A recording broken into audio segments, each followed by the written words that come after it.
टीका सहित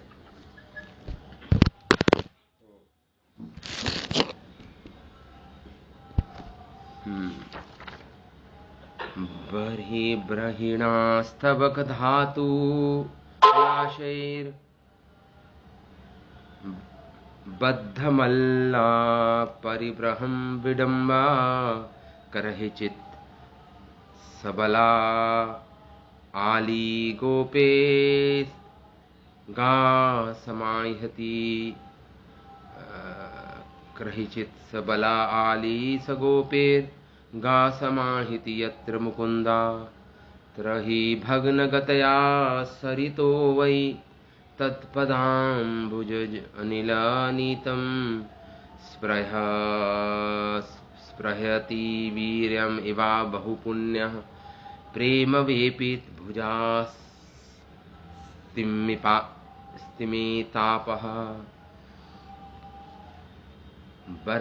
बर्हीणास्तवक धातु पलाशेर बद्धम मल्ल परिप्रहर विडम्बा करहिचित् सबला आली सगोपेर गाहा समायति यत्र मुकुंदा तरहि भग्नगते सरितो वा वै तत्पदाम्बुजर अनिलानीतम स्पृहितीर वह भी बहु पुण्यः प्रेम वेपित भुजास्तिमितापः। तो इस श्लोक में बताया जा रहा है, इन दो श्लोकों में, ये दो श्लोक हैं, कि जब भगवान वन में प्रवेश करते हैं, ब्रज के वनों में प्रवेश करते हैं, गोचारण के लिए जाते हैं भगवान, तो भगवान को सजाया जाता है बर्हीणा मतलब मयूर पिच्छ, और बर्हीणा मतलब बहुवचन, मतलब अनेक मयूर पिच्छों को भगवान गुच्छा बनाकर अपने शीश पर धारण करते हैं। भगवान अनेक मयूर पिच्छों को, मयूर मोर के पंखों को उसका गुच्छा बनाकर अपने शीश पर धारण करते हैं भगवान। बर्हीणा स्तबका फूलों के गुच्छों को अपने केश, अपने घुंघराले केशों में भगवान बांधते हैं, फूलों के गुच्छों को। स्तबकः धातु पलाशैर, और भगवान जो धातुएं मिलती हैं, रंगीन धातुएं जंगल में, मिट्टी जो रंगीन होती हैं उसे धातु बोलते हैं, उसको भगवान लगाते हैं अपने अनेक अंग प्रत्यंग में। सुंदर गोप बाल बलराम जी भगवान को सजाते हैं सुंदर रंगीन धातुएं से, जो जंगल में प्राप्त होती हैं, वन में प्राप्त होती हैं। तो बर्हीणास्तवक धातु पलाशेर, पलाशेर मतलब होता है नव निर्मित जो पत्तियां होती हैं, जो अभी निकली हैं, स्फुटित हुई हैं, मुलायम नई पत्तियां वृक्षों की, उसे पलाशेर बोलते हैं। तो भगवान उससे सजते हैं। भगवान अनेक मयूर पंखों के गुच्छों से, फूलों के गुच्छों से, अनेक रंगीन धातु जो होती है भगवान को की सजावट होती है। और नव पल्लव मतलब नए नए पत्ते, जो मुलायम पत्ते होते हैं, उससे भगवान की वेशभूषा, भगवान को सजाते हैं वो जन। बर्हीणास्तवक धातु पलाशेर बद्धम मल्ल परिब्रह विडम, भगवान को नटवर वेश में सजाया गया है। उनकी तुलना कर रहे हैं मल मतलब पहलवानों से। जैसे पहलवान अपने कटी प्रदेश में अपने कमर में फेटा बांधते हैं, ऐसे भगवान के कटी प्रदेश में फेटा बांधा हुआ है, कपड़ा बांधा हुआ है। बद्ध मल्ल परिब्रह विडम्बः, जो कुश्ती लड़ने वाले मल्ल होते हैं ना, वैसा भगवान का वेश है। परिब्रह विडम्बः, हाँ, तो तो इस प्रकार ये चित्रण दिया गया है, भगवान का सौंदर्य का चित्रण है। सर्वप्रथम वेश बनाते हैं, तत्पश्चात अब क्या हुआ, गा समाहिति यत्र मुकुंद, सब भगवान कृष्ण के पास, बाल गोपाल और बलराम जी सहित सब बैठ गए भगवान के पास। गाहा समायति यत्र मुकुंदा, और सब बुला रहे हैं किसको, जो गौएं चरने निकल गई हैं दूर। पहले कोई फेंसिंग तो होती नहीं थी, जंगल में दूर निकल गई हैं गौएं चरने के लिए, मुलायम घास खाने के लिए। गा समाहिति, और सब पुकार रहे हैं अब एक साथ, बलराम जी, गोप सखा, भगवान सब एक साथ पुकार रहे हैं गौओं के नाम ले लेकर। यत्र मुकुंदा तरहि भग्न गतया, और भगवान ने वंशी वादन किया बुलाने के लिए, वंशीनाद किया। वंशीनाद जब भगवान करते हैं तो गौओं को अपने अपने नाम सुनाई दे जाते हैं वंशी ध्वनि में, मानो सारे गौओं को उनके नाम ले लेकर पुकार रहे हों वंशीनाद के द्वारा। तरहि, उस समय भगवान ने वंशीनाद किया और इस प्रकार पुकारा, हे गंगे, हे जमुना, हे सरस्वती। गंगा, जितनी भी नदी है उनका नाम स्त्रीलिंग नाम होता है उन सबका। गंगे, हे जमुने, हे सरस्वती, इस प्रकार पुकार रहे हैं भगवान वंशीनाथ के द्वारा। अनेक गौओं का नाम पुकार रहे हैं, बलराम जी भी, सारे गोप सखा भी। तो ये नाम है गौओं के। लेकिन जो वहां पे गंगा नदी थी, गंगा नदी ब्रज में कौन सी है, मानस गंगा, मानसी गंगा, गंगा नदी है वो, मानसी गंगा। जमुना जी तो हैं ही विराजित ब्रज क्षेत्र में, और सरस्वती, सरस्वती जी तो अब तो विलुप्त हो गई हैं, पहले तो बहती थी। तो पुकार रही हैं पुकार रहे हैं भगवान, अपनी गौओं को पुकारे हैं। लेकिन नदियों ने ये विचार कि नदी जो थी अचेतन है, चेतना नहीं है नदियों में, जड़ वस्तु है, लेकिन फिर भी चेतना युक्त हो गई, चेतना युक्त हो गई नदियां, कॉन्शियस हो गई, कॉन्शियसनेस आ गई उनके अंदर, चेतना आ गई। वो समझ रही है कि कृष्ण हमें पुकार रहे हैं, कृष्ण हमें अपनी सेवा के लिए पुकार रहे हैं। नदियां इस प्रकार सोच रही हैं, कृष्ण हमारे अंदर स्नान करेंगे, हमारे अंदर डुबकी लगाएंगे कृष्ण, बलराम, सारे सखागण। तो प्रफुल्लित हो रही हैं इस बात को सोचकर नदियां। यत्र तरहि गतये सरित वै तत्, सरिता सरितो वै, तो क्या हो गया, तरही भग्न गतये, उनकी गति रुक गई, भग्न हो गई उनकी गति, भग्न गतये, रुक गई वो नदियों का फ्लो रुक गया। नदी को सरिता बोलते हैं, सरिता मतलब जो सतत भय, सरिता नदियों का एक पर्यायवाची शब्द है, सरिता। सरिता मतलब जो सतत भय, उसे बोलते हैं नदी। लेकिन उनकी क्या हो गई, जब उन्होंने भगवान के वंशीनाथ को सुना, जो नाम पुकार रहे थे अनेक गौओं का, तो उनकी गति रुक गई, भग्न गतये, सरितो वही। सरिता मतलब नदियां, उनकी गति, उनका हिलना डुलना रुक गया। भग्न गते का एक और अर्थ है, मतलब भग्न गते मतलब एक तो उनकी गति रुक गई, एक दूसरा उनकी गति भग्न हो गई। इस लौकिक गति और एक पारलौकिक गति होती है हम सबकी। चार पुरुषार्थ माने गए हैं, धर्म, अर्थ, काम और मोक्ष। तो धर्म का पालन करना, काम मतलब अपनी इच्छाओं को पूरी करना, धर्म अर्थ का अर्थ मतलब धन कमाना जिससे अपनी इच्छाएं पूरी हों। ये तो लौकिक गति हो गई इस लोक की, लेकिन फाइनली गति होती है पारलौकिक गति। फाइनली जो 4 पुरुषार्थों में फाइनल पुरुषार्थ है मोक्ष, परलोक, पारलौकिक गति।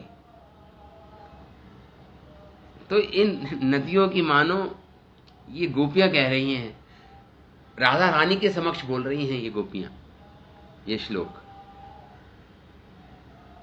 गोपियां कह रही जैसे हमारी गति भग्न हो गई,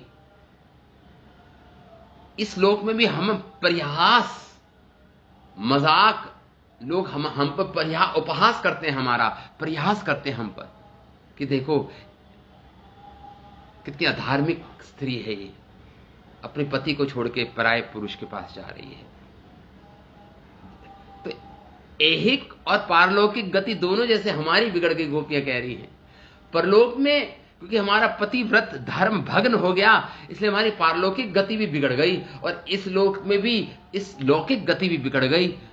लोग हम पे उपहास, हमारा उपहास कर रहे हैं, हमारे पति, हमारे ससुर, हमारे बंधुजन।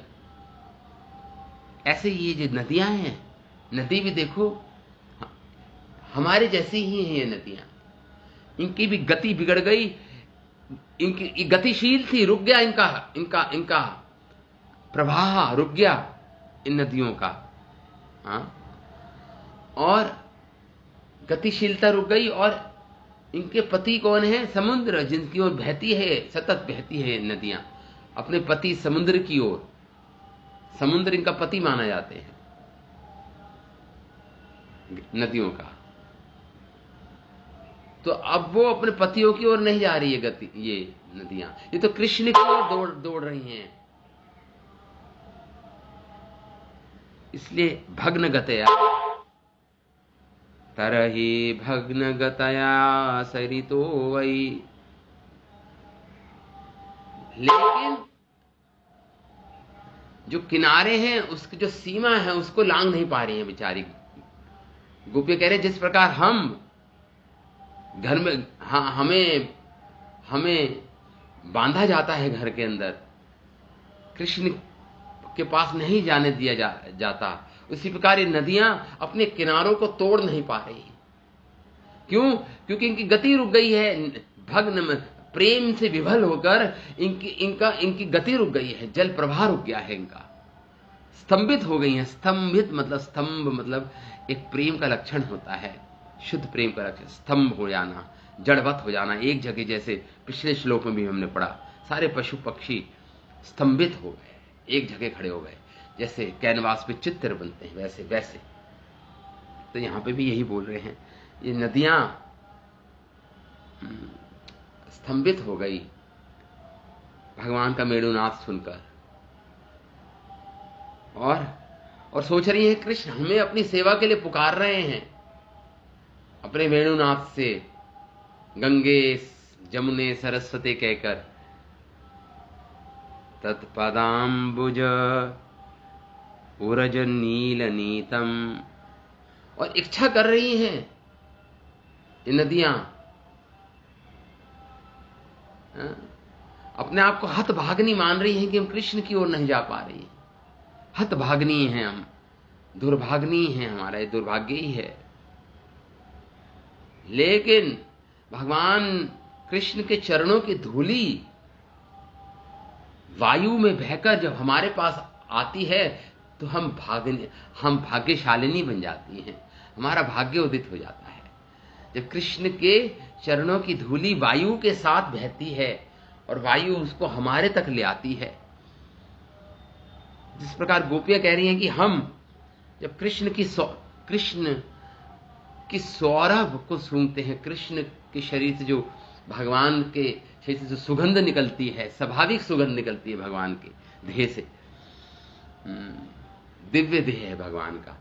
तो हम जब कृष्ण के देह की सौरभ सुगंध को सूंघते हैं, तो हम अपने आप को बड़ी भाग्यशाली नहीं मानती हैं। उसी प्रकार ये नदियां जब भगवान कृष्ण के चरण धूलि जब बहती है वायु के अंदर, और वायु इन सरिताओं के पास ले आती है, नदियों के पास, तो अपने आप को बड़ी भाग्यशाली नहीं मानती हैं ये नदियां। स्पृहति तत्पदाम्बुजर अनिल नीतम, अनिल मतलब होता वायु, लाती हैं इन नदियों के पास भगवान की चरण धूलि। स्पृहति वीर्याय बाहु पुण्या, इनके अंदर स्पृह मतलब इच्छाएं उठती हैं नदियों में। क्या इच्छा उठती है? स्पृह, लालसा उठती है, प्रेमार्थ हो जाती है। प्रेमार्थ मतलब प्रेम आर्थ मतलब तो उत्कंठा या विरह का दुख, प्रेमार्थ बोलते हैं इसको। प्रेम में जो उत्कंठा, लौल्यम, जो लालसा उत्पन्न होती है भक्तों में, जैसे इन गोपियों में भी प्रेमार्थ हैं सब, तो ये नदियां भी प्रेमार्थ हो जाती हैं। उत्कंठा उत्पन्न होती है, प्रेम से जनित उत्कंठा। तो स्पृहति मतलब लालसा रहती है इनके अंदर। वयम, हम सब, इवह, और लालसा के कारण, प्रेमार्थ के कारण जो इनकी तरंगे हैं, मानो इनकी बाहु हो, इनके बाहु हो।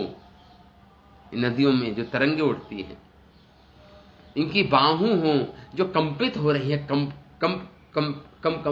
कंपित हो रही हैं प्रेमार्थ के कारण, प्रेम में विभल होने के कारण कंपित हो रही हैं इनकी, वो इनकी तरंगे के रूप में यहाँ पे बता रहे हैं सुखदेव गोस्वामी, या गोपियां कह रही हैं। ये नदियों की कंपित, जैसे हम कृष्ण का स्पर्श करते हैं तो हमारी बाहु, हमारे हाथ कांपने लगते हैं, कंपन होता है, उसी प्रकार ये नदियों की जो लहरें हैं, ये इनकी कंपित हाथ हैं इनके, ये बाहु हैं इनकी, ये भुजाएं हैं इनकी, ये कंपित भुजाएं हैं इनकी, नदियों की तरंगों के रूप में। और कृष्ण के चरणों को पकड़ना चाह रही हो, मानो स्पर्श करना चाह रही हो कृष्ण का लहरों के द्वारा। स्पृहति वयम इव अबहु पुण्यः, लेकिन पकड़ नहीं पा रही, अपने किनारों को तोड़ नहीं पा रही है, क्योंकि प्रेम आर्त है, स्तंभित हैं एक जगह, प्रवाह रुक गया है इनका, नहीं पकड़ पा रही हैं। तो गोपियां कहती हैं बहु पुण्य, इनका भी पुण्यशाली नहीं है, हम जैसे हम भी कभी कृष्ण से भिड़े, कृष्ण की अनुपस्थिति में जब होती है तो हम अपने आप को सोचती हैं हम कितनी हतभागिनी हैं, हम पुण्यशाली नहीं हैं, हमारा पिछले जन्म का पुण्य नहीं है एकत्रित, हम कृष्ण की प्राप्ति कर पाए, हम पुण्यशाली नहीं हैं।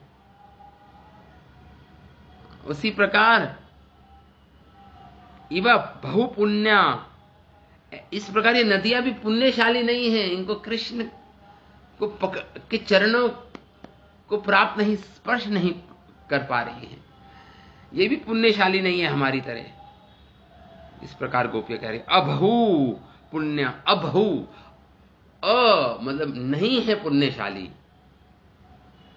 पुण्य कर्म नहीं किया इन्होंने भी हमारी तरह, गोपियां कह रही हैं। प्रेम वेपित भुजास्तिमित तापः, और भगवत प्रेम के कारण वेपिता, इनके हाथों में जो कंपन है उसके कारण इनकी लहरें, इनका बहना, स्तमतिः आपः, आप मतलब जल, इनका बहना रुक गया है, इनका बहना रुक गया है। इसलिए ये 2 श्लोक हैं, ये अर्थ है इन 2 श्लोकों का। हे प्रिय गोपी, कभी कभी भगवान अपने आप को पत्तियों, मोर पंखों तथा रंगीन खनिजों से सजाकर पहलवान का वेश बनाते हैं भगवान। तत्पश्चात वे बलराम तथा ग्वाल बालों के साथ बैठकर गायों को बुलाने के लिए बांसुरी बजाते हैं। उस समय नदियां बहना बंद कर देती हैं, उनका जल उस आनंद में स्तंभित हो उठता है जिससे वह उस वायु की उत्सुकता पूर्वक प्रतीक्षा करती हुई अनुभव करती हैं, जो उनके लिए भगवान कृष्ण के चरण कमलों की धूल लाएगा। प्रतीक्षा करती हैं नदियां, किंतु हमारी ही तरह नदियां अधिक पुण्यशालिनी नहीं हैं, अतः वह प्रेमवश कांपती हुई भुजाओं से उनकी प्रतीक्षा करती रहती हैं। तो ये अर्थ है इन 2 श्लोकों का। तो इस पर हमारे आचार्यों की टिप्पणियां हम पर पढ़ेंगे। हमारे आचार्य जन कहते हैं इन 2 श्लोकों पर। तो इस श्लोक में श्रील सनातन गोस्वामी पाद कहते हैं, पिछले श्लोक में इसके पश्चात कृष्ण ने श्री बलदेव और सखाओं को लेकर असंख्य गायों के साथ वन में प्रवेश किया। भगवान ने सखाओं ने मयूर पुच्छ, वन्य कुसुम, पल्लव आदि चयन कर गैरिक धातु, जो धातु होती हैं, उनसे कृष्ण को नटवर वेश या मल्ल वेश में सजाया, कृष्ण को सजाया। तत्पश्चात गाय तथा पशुओं को जल पिलाने के लिए सभी नदी तट पर गए। श्री कृष्ण ने वन में इधर उधर विचरण कर रहे गायें और पशुओं को बुलाने के लिए विशेष वेणुनाद किया। भगवान ने वेणुनाद किया। भगवान ने ये वेणुनाद दूर वन में चरती गायें आदि को अति शीघ्र निकट बुलाने के लिए एक अभूतपूर्व आकर्षण है। गौओं के लिए उसी वेणुनाद को सुनकर जमुना, मानसी, गंगा आदि नदियों में अपूर्व भाव विशेष के उदय होने, उनके अंदर भाव उत्पन्न हो गए। नदियों में भाव विशेष के उदय होने से उनको मोह उत्पन्न हुआ नदियों को। इस श्लोक, इन 2 श्लोक में इसी का वर्णन है। गोपियां इसी का वर्णन कर रही हैं। भाव वेश में आकर जो मोह उत्पन्न हुआ नदियों के अंदर, उसी का वर्णन इन 2 श्लोकों में किया जा रहा है। शब्द आया है श्लोक में करहिचित। करहिचित का अर्थ होता है जब, करहिचित। तो यहां पे शब्द आया करहिचित, मतलब तो क्या उसी दिन भावावेश आया उनके अंदर? यहां पे करहिचित का अर्थ बता रहे हैं। यहां पे शब्द जो आया है श्लोक में, तो करहिचित का अर्थ होता है, ये दूसरा श्लोक आ गया, करहिचित सबला। करहिचित का अर्थ होता है कभी कभी। तो कभी कभी का अर्थ ये है, यहां पे इसको एक्सप्लेन कर रहे हैं हमारे आचार्य। इसका कारण ये है कि सदा ही कृष्ण बलदेव और गोप बालकों के साथ गायों का आह्वान करते थे, सदा। लेकिन कृष्ण गायों का आह्वान करते थे, किंतु गायों के कानों को सुख देने के लिए आज कृष्ण स्वयं अकेले ही आह्वान कर रहे हैं। इसलिए करहिचित शब्द आया है यहां पे। कभी कभी कृष्ण अकेले ही आह्वान करते हैं गौओं का, कभी कभी बलराम जी, गोप सखा सब साथ करते हैं, लेकिन आज तो भगवान ने अकेले ही आह्वान किया गौओं का। इसलिए करहिचित शब्द आया कभी कभी। और आज कृष्ण का वेश भी बहुत विशेष है। आज मल विशेष, मल मतलब पहलवानों का वेश भगवान ने धारण कर रखा है, इसलिए करहिचित शब्द आया है उसके लिए भी। श्री बलदेव और सखाओं के साथ कृष्ण गायों का आह्वान करते हैं, फिर भी नदियों में भाव उदय होता है। देखिए, दूसरे समय बलराम जी और बाल सखा भी आह्वान करते हैं, उस समय भी नदियों में भाव उदय होता है। और आज कृष्ण अकेले ही आह्वान कर रहे हैं, उस समय भी भाव उदय हो रहा है। कहते हैं हमारे आचार्यगण, फिर भी नदियों में भाव उदय होता है। इससे नदियों की कृष्ण एक निष्ठता की हानि होती है। एक निष्ठता की हानि होती है, मतलब एक निष्ठ कृष्ण, एक निष्ठता केवल कृष्ण में ही निष्ठा होना और किसी देवी देवता में निष्ठा ना होना, इसको बोलते कृष्ण एक निष्ठता। केवल कृष्ण के प्रति निष्ठा होना बस। अथवा बलदेव और सखाओं के साथ गौओं का आह्वान करने पर नदियों में भावाउदय होता है। श्री कृष्ण स्वयं अकेले आह्वान करेंगे तो क्या होगा? तो होगा ही। कहने का अर्थ यह है कि जब साथ सब आह्वान करते हैं तो भाव उदय हो जाता है नदियों में। ये प्रतिदिन ऐसा होता था। लेकिन अगर कृष्ण अकेले आह्वान करेंगे तो फिर क्यों भाव उदय नहीं होगा? प्रश्न उठता है। होगा ही।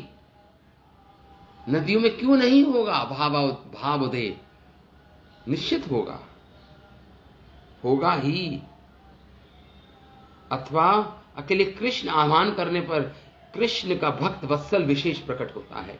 और आज तो भगवान अकेले ही आह्वान कर रहे हैं। इससे भगवान, क्योंकि भक्त वात्सल्यता का गुण है भगवान के अंदर, भगवान वत्सल्य है अपने भक्तों के प्रति, तो ये गुण का प्रकटीकरण हो रहा है श्लोक के द्वारा। आज कृष्ण अकेले ही आह्वान किया है, आज कृष्ण ने वंशी वादन करके। तो ये भगवान कृष्ण का भक्त वात्सल्यता का गुण प्रकट हो रहा है इस श्लोक में। भगवान भक्त वत्सल हैं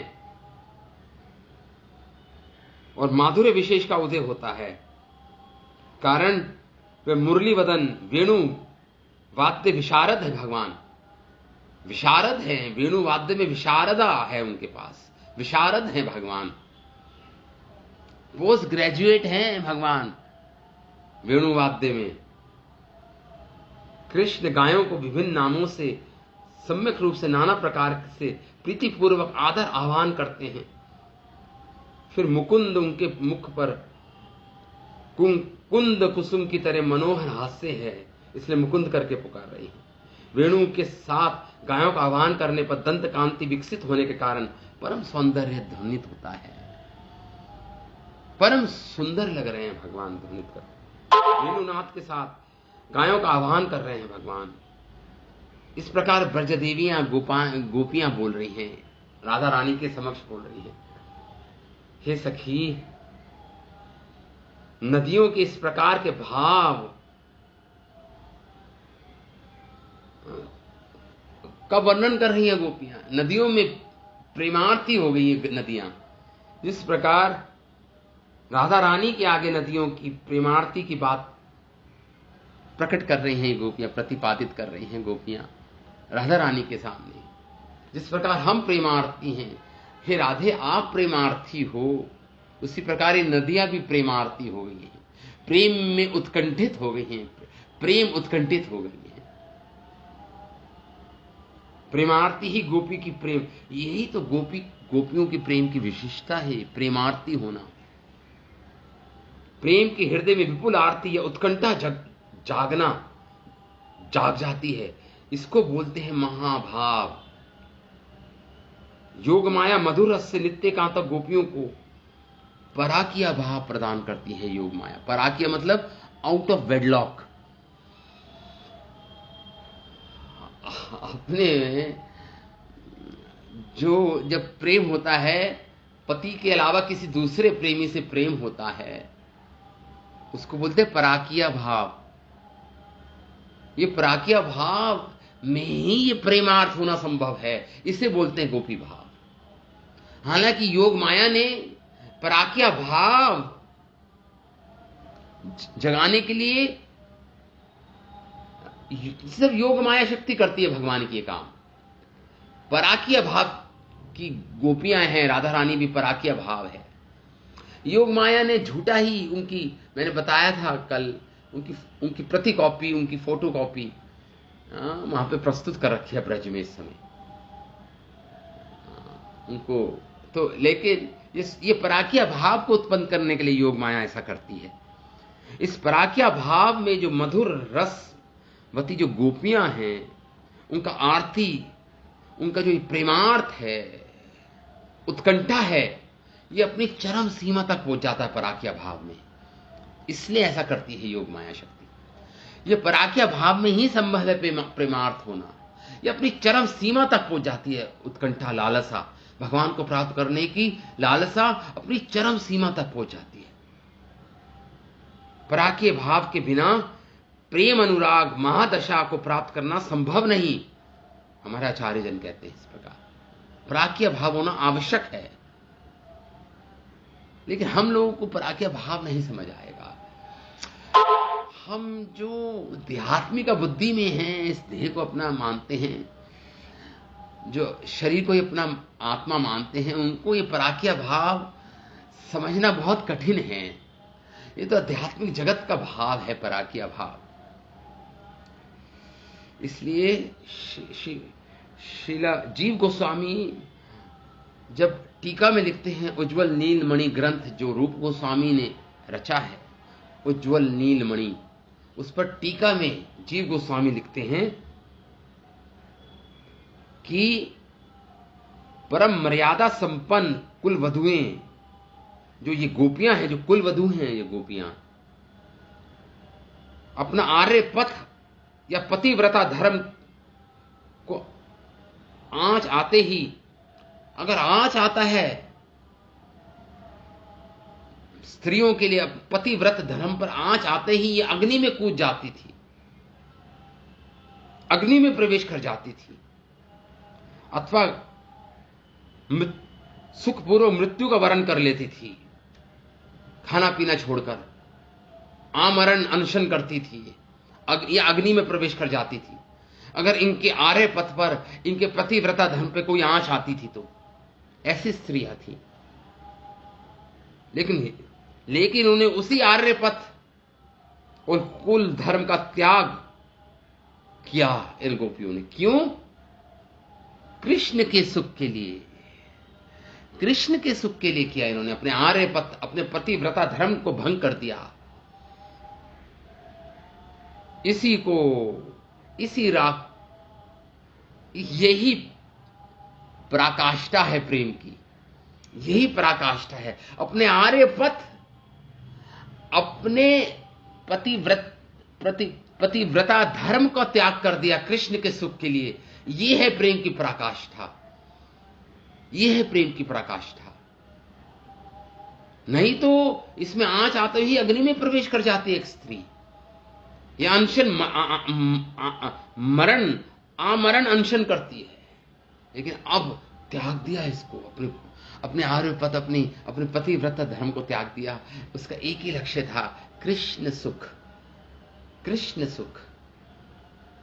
इसी राग के आश्रय में जो अनुराग उत्पन्न होता है गोपियों को भगवान के प्रति, ये है महाभाव दशा। इसे बोलते हैं महाभावमती गोपियां।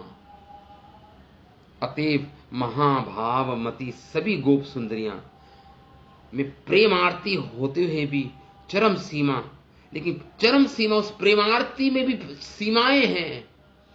जो चरम सीमा है प्रेमारती, वो तो केवल श्री कृष्ण कांता शिरोमणि श्री राधा रानी में ही है। परम प्रेमार्थी होना, परम सीमा तक पहुंच जाना, प्रेम की पराकाष्ठा तो केवल श्रीमती राधा रानी, भृषभानु नंदनी श्रीमती राधा रानी में है। इसलिए इनके अंदर जो भाव है मादनाख्य महाभाव है। सारी गोपियों में महाभाव है, लेकिन राधा रानी का जो महाभाव है वो विशेष प्रकार का, उसे बोलते हैं मादनाख्य महाभाव। ये क्या होता है मादनाख्य महाभाव? ये विशेष प्रकार का अद्भुत महाभाव है श्रीमती राधा रानी। केवल इस श्रेणी में राधा रानी ही आती हैं, बस श्रीमती राधा रानी ही मादनाख्य महाभाव को धारण करती हैं। क्या है मादनाख्य महाभाव? कि कृष्ण के मिलन, जब कृष्ण का मिलन होता है, कृष्ण के साथ संगम होता है, कृष्ण के साथ योग होता है, राधा रानी का मिलन होता है, उस समय भी राधा रानी के अंदर विरह का अनुभव होता है। देखिए, भगवान से मिलन हो रहा है, लेकिन राधा रानी, मिलन का सुख तो है ही, लेकिन भगवान का विरह का अनुभव भी हो रहा है एक साथ। कृष्ण के विरह का भी अनुभव हो रहा है एक साथ, कृष्ण के मिलन का यहीं भी कह रहे हैं। योगा एवं भवदेशे विचित्र कोपि मादना, उज्ज्वल नीलमणि में श्लोक आता है, विचित्र है मादनख्य महाभाव राधा रानी का। मद विलास विराजंते, भगवान के साथ विलास कर रही है राधा रानी, फिर भी नित्य लीला सहस्त्रधा। श्री कृष्ण के साथ मिलन के समय राधा रानी का ये विचित्र मदन महाभाव उत्पन्न होता है। इस मादन का नित्य लीला विलास के समय भगवान के साथ क्या होता है, स्थायी भाव, आलिंगन, भगवान के संभोग के समय वियोग का भी अनुभव होता है। साथ साथ इतनी वियोग भी होता है कि कृष्ण का संग ना छूट जाए इसका भय होता है। इसलिए उनके अंदर कृष्ण सामने हैं, लेकिन फिर भी विरह में है राधा रानी, विरह अनुभव कर रही है। कृष्ण के सामने कृष्ण का मिलन हो रहा है, राधा रानी का और कृष्ण का मिलन हो रहा है, फिर भी राधा रानी विरह का अनुभव कर रही है। ये विशेष प्रकार का मादनक्य महाभाव है। ये तो केवल श्री राधा रानी में है, इसे मादनक्य महाभाव बोलते हैं। यही प्रेम की उत्कंठा है, वृषभानुनंदनी में ही है ये। तो इस प्रकार इस श्लोक में श्री कृष्ण जब जल पिलाने के लिए गायों के नाम लेकर आह्वान करते हैं, हे गंगे, हे जमुने, हे सरस्वती, आओ आओ सभी दौड़ कर आओ। भगवान वंशी वादन से इस प्रकार पुकार रहे हैं सारी गौओं को जो दूर निकल गई हैं, आओ आओ सभी दौड़ कर आओ। तब मथुरा मंडल की मानस, तो उस समय मानसी गंगा नदियों ने यह सोचकर कि कृष्ण उन्हें बुला रहे हैं, भग्न गति हो गई। कृष्ण के निकट दौड़कर आना चाहती थी, भग्न गति, उनकी गति निरंतर अपने पति समुद्र की ओर होती है। तभी उनका नाम सरिता है, प्रवाह भग्न हो गया उनका। इस श्लोक में यही गोपियां प्रकट कर रही हैं राधा रानी के समक्ष, इसी भाव को प्रकट कर रही हैं। उन गोपियों का क्या, उन नदियों का क्या भाव है, उन नदियों का भाव भी हमारी तरह ही है। गोपियां कह रही हैं, नदियां वायु द्वारा लाई गई कृष्ण की चरण अंबुज की रज धूली कणिका का स्प्रह करती, इच्छा करती हैं। ये उन नदियों की अभिष्ट वस्तु है, भगवान की चरण रज। अभिष्ट मतलब जिनकी वो अभिलाषा करती रहती है नदियां, कृष्ण की चरण रज काश हमें मिल जाए। ये वायु कृष्ण की चरण रज उन तक ले जाती है नदियों की, क्योंकि कृष्ण तक आ नहीं पाती वो नदियां भी हमारी तरह अभू पुण्या हैं, पुण्यशालिनी नहीं है। गोपियां कह रही हैं अल्प पुण्य वाली हैं, थोड़े से पुण्य वाली हैं बस। बहुत प्राप्त करके भी गोपियां, ये गोपियों का प्रेम का स्वभाव है। कृष्ण को प्राप्त, कृष्ण का संग मिलने पे भी अतृप्त ही रह जाती हैं गोपियां, इसलिए अपने आप को हमेशा अभू पुण्य ही मानती हैं, थोड़े से पुण्य वाली मानती हैं अपने आप को, बहु पुण्य नहीं अल्प पुण्य मानती हैं। क्यों? क्योंकि कृष्ण से जब मिलन होता है तो फिर भी तृप्त नहीं होती। अतृप्ति ही एक लक्षण है प्रेम का, अतृप्त हो जाना। अतृप्ति, तृप्त नहीं होता है प्रेम, एक भक्त कभी भगवान की भक्ति से कि मैंने तो आज बहुत भक्ति कर ली ना, अतृप्ति ही बनी रहती। ये प्रेम का लक्षण है, यही प्रेम का लक्षण है। लालसा दूसरा प्रेम का लक्षण है, अतृप्ति, लालसा, कंठा, ये सारे प्रेम के लक्षण होते हैं। तो गोपियां यही कह रही हैं, बहु प्राप्त करके भी गोपियां, ये गोपियां अतृप्त है, अपनी अतृप्ति स्वभाव के कारण वशीभूत होकर ऐसा कह रही हैं कि ये नदियां भी अतृप्त हैं। अतृप्ति ही गोपी प्रेम का स्वभाव है। महाजनों ने जिस प्रकार सन्निपात का जो रोगी होता है, बात रोग होता है, सन्निपात, पैरालिसिस, उसका रोगी पानी बहुत मांगता है, और जितना पानी पीता है सन्निपात का रोगी, उतने ही प्यास उसकी ओर बढ़ती रहती है। यही सन्निपात का रोगी ऐसा होता है। पानी चाहिए उसको, पानी पीता है लेकिन उसकी प्यास नहीं बुझती और पानी पीता है। प्यास बुझती नहीं, जितना भी पानी पी ले वो, उसकी प्यास नहीं बुझती। उसी प्रकार ये प्रेम है, गोपियों का प्रेम, श्री राधा रानी का प्रेम, अतृप्त ही रह जाती है। किंतु उसी प्रकार गोपियां जितने ही कृष्ण माधुरी का आस्वादन करती हैं, कृष्ण के माधुरी का आस्वादन करती हैं, उनकी प्रेम तृष्णा उतने ही अनंत गुना बढ़ जाती है। ये है प्रेम का लक्षण, अनंत गुना और तृष्णा बढ़ जाती है कृष्ण, ये प्रेम तृष्णा है। इसलिए चैतन्य चरितमिता में एक चौपाई आती है, ए माधुर्य अमृत सदा जय पान करे। जो ये माधुर्य अमृत का पान करता है, कृष्ण के सौंदर्य, कृष्ण के माधुर्य का पान करता है, कृष्ण की वेणु माधुरी, रूप माधुरी, लीला माधुरी, प्रेम माधुरी का जो पान करता है कृष्ण का, ये माधुर्य अमृत सदा, ये अमृत के समान माधुरी है कृष्ण की। जय पान करे, जो पान करता है, करे तृष्णा शांति नहीं, तृष्णा बाड़े निरंतरे। ये तृष्णा शांत नहीं होती, तृष्णा और बढ़ जाती है जब कृष्ण के माधुर्य का आस्वादन करता है कोई भक्त। ये स्वभाव है प्रेम का। तृष्णा शांति नहीं, तृष्णा बाड़े निरंतरे। गोपियां नदियों में भी ऐसी भाव की कल्पना कर रही हैं गोपियां, क्योंकि गोपियां हैं कृष्ण में ही संसार को देखती हैं। तो प्रेम लेपित भुजा, मानो ये नदियां अपने प्रेम की भुजाओं से, मतलब तरंगों से कंपित हैं। यद्यपि भग्न गतित्व इत्यादि सभी का कारण प्रेम ही है, तथापि तरंगों के विशेष कंपन को दृष्टि में रखकर ये बात कर रही है कि ये कंपित वेपित कंपन है। मतलब इनकी भुजाओं में कंपन हो रहा है प्रेम के कारण, जैसे हमारी भुजाओं में कंपन होता है। ये जो तरंगे हैं नदियों की, इनके कंपन भुजाएं हैं, कंपित भुजाएं हैं इनकी नदियों की, जो ये तरंगे हैं। इस प्रकार कृष्ण में नदियों इस प्रकार भग्न गतियां कह रही हैं कि ऐसे भाव का उदय हुआ इन गोपियों में कि यद्यपि अचेतन जलमयी नदी में कृष्ण के प्रति ऐसा भाव, उसका कारण कृष्ण का रूप दर्शन, वेणुनाथ श्रवण नहीं, तथापि यह समझना होगा कि कृष्ण रूप और वेणुनाथ के अचिंत्य प्रभाव से सभी संभव है।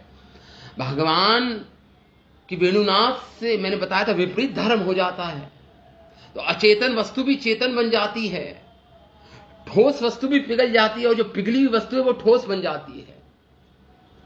विपरीत धर्म आ जाता है। ये वेणुनाद का, भगवान का ये वेणुनाद होता है, इसका ऐसा धर्म है, इसका ऐसा स्वभाव है। अघटन घटी ऐसी जो घटना जो घटती नहीं, संभव नहीं, असंभावनाएं संभव बन जाती हैं।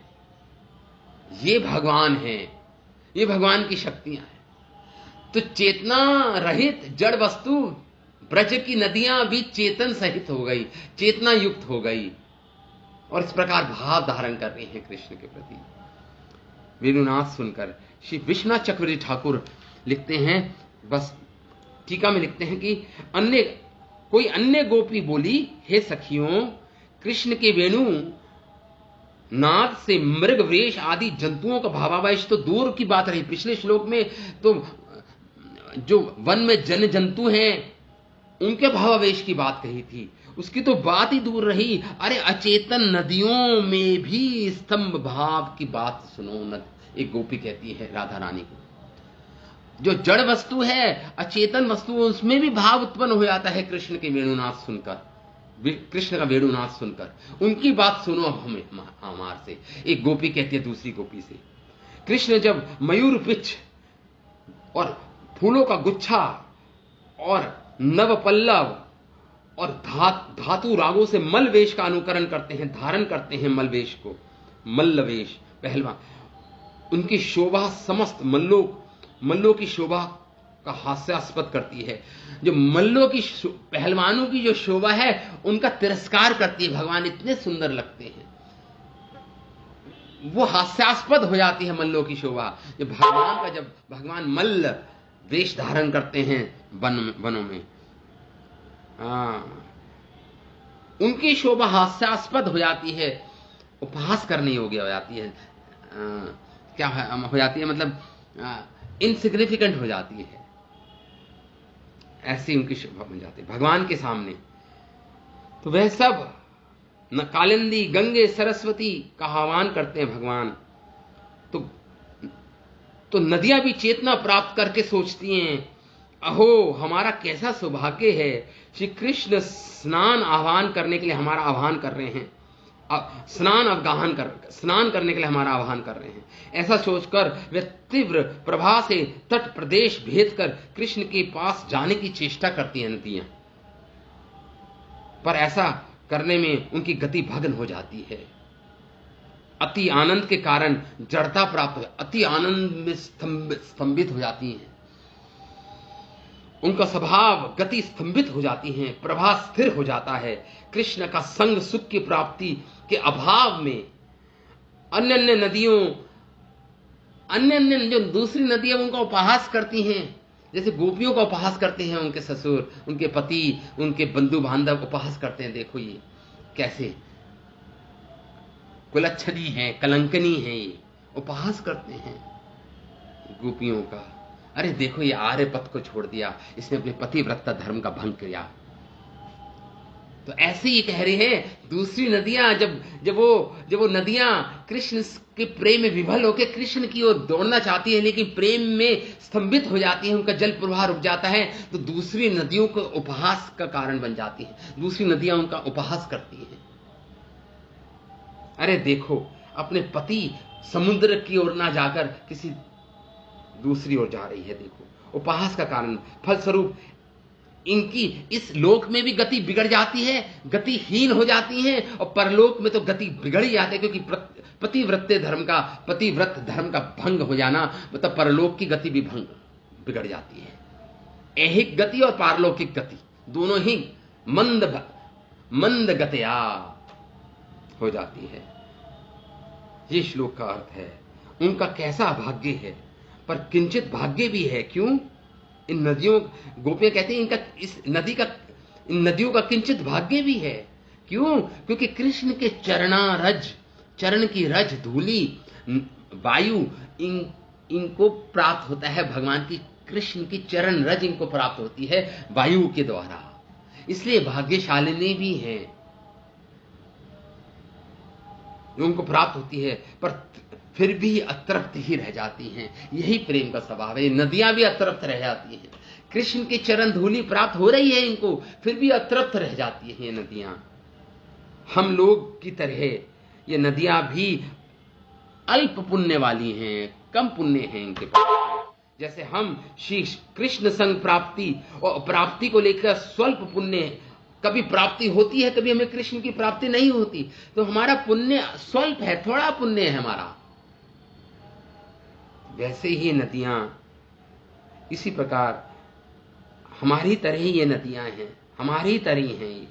प्रेम में उनकी तरंग बाहुएं, जो उनकी तरंग बाहुएं कंपित हैं, हमारी बाहुएं भी प्रेम में कंपित कांपती हैं। जैसे उनकी इस लोक में पारलौकिक गति भग्न हुई, ऐसे ही हमारे पति, हमारे भ्राता द्वारा कृष्ण, जब हम कृष्ण के अभिसार मतलब कृष्ण के पास जाती हैं संग करने, तो लोक परिहास से हमारी ये गति भी बिगड़ जाती है, भग्न हो जाती है, और पतिव्रत्य नष्ट होने से पारलौकिक गति भी हमारी भग्न हो जाती है। इस प्रकार ये नदियां हैं। कृष्ण के पगरज की स्पृहा से नदियों की और कृष्ण से, लेकिन पग भगवान के चरणों की रज प्राप्त होती है। ये इच्छा धारण, या ये प्रतीक्षा करती है नदियां कि कृष्ण, ये वायु कब हमारे को कृष्ण के चरण रज लाएगी, हमारे को देगी, प्रदान करेगी, प्रतीक्षा करती है नदियां। उसी प्रकार गोपियां कहती है हम भी कृष्ण के अंग सौरभ, भगवान कृष्ण के जो दिव्य अंग हैं उससे जो सौरभ निकलता, जो सुगंध निकलती है, हम भी स्पृहा करते हैं, हमारी भी इच्छा रहती है कृष्ण के सौरभ प्राप्त करने की, हम भी प्रतीक्षा करते हैं।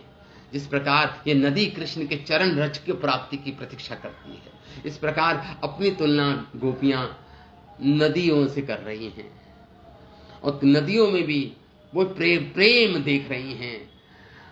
ये है प्रेम का स्वभाव, यही है प्रेम। और वाकई ही ये प्रेम, ये भगवान का आध्यात्मिक, ये भगवान से संबंधित कोई भी वस्तुएं आध्यात्मिक हैं। अचेतन वस्तुओं को चेतन बना देना, ये भगवान की शक्तियां कर सकती हैं सब। ये ऐसा नहीं कि कल्पना हो रही है, ये वाकई ही नदियां के अंदर ये भाव है। क्योंकि आध्यात्मिक जगत में कोई भी वस्तु जड़ नहीं है, आध्यात्मिक जगत में हर वस्तु चेतनशील है, चेतना है। जल में, पत्थर में, पहाड़ों में, किसी में भी, सब में चेतना है आध्यात्मिक जगत में। इस संसार में ऐसा नहीं है। इस संसार में तो जड़ वस्तु और चेतन वस्तु अलग अलग हैं, लेकिन आध्यात्मिक जगत में, भगवान के जगत में जड़ और चेतन में कोई भिन्नता नहीं है। जड़ वस्तु भी चेतना है, चेतन है। Everything is a conscious matter. Consciousness हर चीज में है आध्यात्मिक जगत में। वो भगवान का जगत है, वो स्पिरिचुअल वर्ल्ड जिसे बोलते हैं। हमारे संसार में नहीं है ऐसा। हमारे संसार में तो हमारी चेतना केवल हमारी आत्मा चेतन वस्तु है, और वो ढकी हुई है अचेतन वस्तु से, जड़ वस्तु से ढकी हुई है, शरीर से ढकी हुई है। और इस भौतिक संसार का आवरण है, 7 परतें हैं इस भौतिक संसार में, 7 परतें हैं इस भौतिक संसार में। ये अंड के समान है, एग के समान है, जिसमें 7 लेयर्स है, जिससे कवर्ड है ये मैटर वर्ल्ड। 7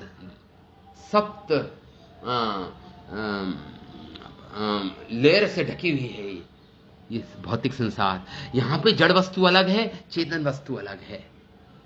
हाँ, लेकिन भगवान का है तो इसके परे आध्यात्मिक जगत है, जहां पे कोई आवरण नहीं, जहां पे कोई जड़ वस्तु नहीं, सभी चेतन वस्तु हैं। सभी का केवल एक ही लक्ष्य है, कृष्ण सुख, कृष्ण सुख। सभी केवल कृष्ण की सेवा और कृष्ण के साथ सुख का आनंद ले रहे हैं। इसलिए छंदों के उपनिषद कहता है every step it is a dance. हर एक कदम वहां पर नृत्य है। Every word is a song. हर एक शब्द वहां पे गीत है। हर एक चेष्टा वहां पे कृष्ण प्रेम से पूरित है, कृष्ण प्रेमार्थ से भरी पड़ी है। हर एक चेष्टा, हर एक क्रिया कृष्ण के सुख और कृष्ण का माधुर्य आस्वादन कराने वाली होती है। ये कृष्ण का माधुर्य का आस्वादन करते हैं वहां के जीव। यही हमारी स्वाभाविक अवस्था है एक्चुअली। इस भौतिक संसार में इस आत्मा का ये शरीर धारण करना, इस भौतिक संसार में जो 7 सतह से कवर्ड है, आवृत है, इसमें रहना, ये आत्मा के लिए सामान्य स्थिति नहीं है, असामान्य स्थिति है, स्वाभाविक नहीं है आत्मा के लिए शरीर धारण करना और संसार में अलग अलग शरीर धारण करते रहना 84 लाख योनियों में। स्वाभाविक अवस्था तो आत्मा की है, एक भगवान के धाम जाना, भगवान के साथ रहना। वहां पे एक आध्यात्मिक शरीर प्राप्त होता है इस आत्मा को, और उस आध्यात्मिक शरीर ऐसा होता है कि वो कोई जड़ता नहीं होती, वो स्वाभाविक चिदानंद होता है, वो उसमें चेतना होती है। उस शरीर में भी जैसे आत्मा में भी चेतना होती है, वैसा ही शरीर भी आत्मा स्वभाव, आत्मा जैसा ही होता है वो शरीर। उसे आध्यात्मिक देह बोलते हैं, उसे सिद्ध देह भी बोलते हैं, आध्यात्मिक देह भी बोल देते हैं उसको। ये है स्वाभाविक आत्मा का, ऐसे स्वाभाविक संसार में रहना, भौतिक संसार में रहना जीव का स्वभाव नहीं है। तो ठीक है, मैं अभी विराम देता हूँ इस कृष्ण कथा को। मंडे को पुनः अगले 2 जोड़े के साथ, 2 श्लोकों के साथ उपस्थित होऊंगा।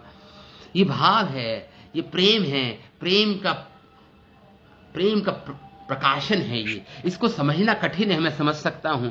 अभी हम शायद अप्रिशिएट ना कर पाए इन भावों को, गोपियों के भावों को, लेकिन साधक हैं अभी, तो सिद्ध अवस्था के सिद्ध हो चुके हैं, प्रेम में प्रकाष्ठा, प्रेमार्थ हो चुके हैं, वही अप्रिशिएट कर पाएंगे इन श्लोकों को। लेकिन अभी हम केवल सुन तो सकते हैं। ये श्लोक हमारे लिए पूजनीय है, हम उस अवस्था के नहीं हैं, लेकिन हमें पता तो चले कि हमारा लक्ष्य क्या है, हमारी गति क्या होनी चाहिए, हमारा फाइनल डेस्टिनेशन क्या है जीवन का। इतना ही पता चल जाए तो वही बहुत है। प्राप्ति की तो दूर बात रही, केवल आप अवेयर हो जाएं, केवल ये समझ जाएं कि जीवन का लक्ष्य कृष्ण प्रेम की प्राप्ति है, तो वही अपने आप में आपको बहुत कुछ प्राप्त करा देगा हम सबको। यही गोपी भाव है, राधा रानी का भाव है। श्रीमद्भागवतम महापुराण की जय, श्रील वेद व्यास मुनि की जय, श्रील सुखदेव गोस्वामी महाराज की जय, श्रील प्रभुपाद की जय, अनंत कोटि वैष्णव वृंद की जय।